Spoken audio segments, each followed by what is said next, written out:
Last time momos बनवले होते तर कोणीच हात नव्हते लावले त्या मोमोजला, कारण मोमोजच्या आकाराखाली ते करंजीचा आकार बनला होता म्हणून. तर यावेळेस सांगते मी तुम्हाला की मोमोज कसे बनवायचे.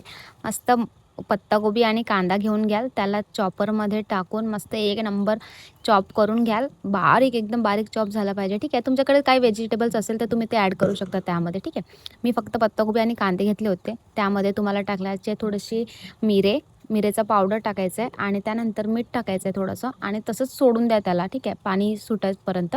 मैदाचा डो तयार करून घेऊ. तर मैद्याला मी इथे गाळून घेत आहे आणि मग त्यानंतर त्यामध्ये मीठ आणि थोडंसं ऑइल टाकून मग त्याचा एक डो तयार केलेला आहे, ज्याला ओल्या कापडाने झाकून ठेवायचं आहे तुम्हाला थोडा वेळ. ठीक आहे, स्टफिंग रेडी होतपर्यंत आपल्याला हे असंच ठेवायचं आहे. तर आपण स्टफिंग कशी तयार करायची आहे हे मी तुम्हाला सांगते. तर इथे मी ऑइल घेतलं आहे, त्याच्यामध्ये अद्रक लसूणची पेस्ट टाकलेली आहे, त्याच्यात हिरव्या मिरच्या टाकायच्या आहे थोड्याशा आणि मग त्यानंतर याचं पूर्ण पाणी गाळून तुम्हाला बघू शकता तुम्ही किती पाणी निघते त्यामधनं. तर पूर्ण पत्ताकोबीत आपल्याला टाकून घ्यायचे आहे. मग त्यानंतर तुमच्या अकॉर्डिंग तुम्ही सॉसेस आणि मसाले ॲड करू शकता. त्याला थोडं अदरकच्चंच शिजवायचं आहे, पूर्ण भाजी बनवायची नाही आहे त्याची. ठीक आहे, मग त्यामध्ये आपल्याला सॉसेस वगैरे ॲड करून त्याला बाजूला ठेवून द्यायचं थोडं थंड होतपर्यंत. मग त्यानंतर आपण जे डो तयार केलेला होता त्याचे छोटे छोटे गोळे बनवून घेऊया. यामध्येच मी सगळ्यात मोठी मिस्टेक केली होती, ती म्हणजे काय तर तुम्हाला सांगते. हे बघा, तुम्ही बघत असाल तर मी इथे छोटे छोटे गोळे करून टाकले आहे आणि मग त्यानंतर मी त्याच्या छोट्या छोट्या पुरी तयार करत आहे.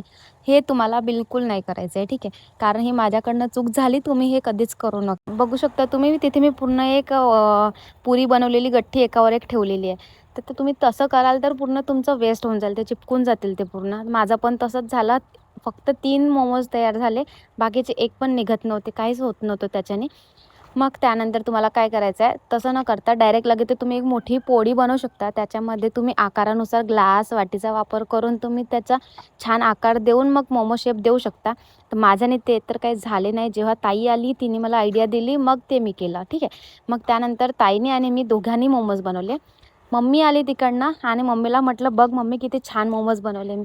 तर ते बघूनच ओळखले यार की मी कोणते मोमोज बनवले आहे आणि ताईने कोणते बनवले आहे. ते बरोबर मोजून सांगत होती की हे तू बनवलेलं आहे, हे तू बनवलेलं आहे बा म्हणून.